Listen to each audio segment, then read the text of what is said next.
প্রশাসনে থাকা পতিত আওয়ামী লীগ সরকারের অনুসারীদের কাছ থেকে জাতীয় নাগরিক পার্টি সুবিধা নিয়েছে বলে অভিযোগ করেছেন বিএনপির স্থায়ী কমিটির সদস্য মির্জা আব্বাস।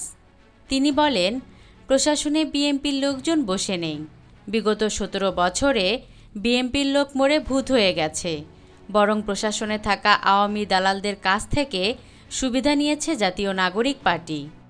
বুধবার জাতীয় প্রেস ক্লাবে এক আলোচনা সভায় বক্তৃতাকালে তিনি এ অভিযোগ করেন। মির্জা আব্বাস বলেন, আওয়ামী লীগের দালালদের খুঁজে বের করে শাস্তির আওতায় আনতে হবে। আওয়ামী লীগকে যারা পুনর্বাসন করার চেষ্টা করবে তাদের বিরুদ্ধে সংগ্রাম অব্যাহত থাকবে।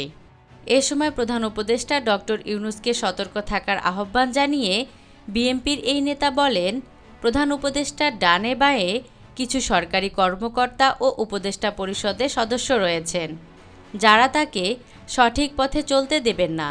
তাদের ব্যাপারে প্রধান উপদেষ্টাকে সাবধান থাকতে হবে। নির্বাচন দ্রুত নাও হতে পারে শঙ্কা প্রকাশ করে মির্জা আব্বাস বলেন, আমরা সংস্কারও চাই, নির্বাচনও চাই। যে সংস্কার মানুষের প্রয়োজন, তার বাইরে অপ্রয়োজনীয় সংস্কার দরকার নেই। নির্বাচনের বিকল্প নির্বাচন। দেশের মানুষের জন্য যে সংস্কারটুকু প্রয়োজন তা শেষ করে নির্বাচন দিতে হবে।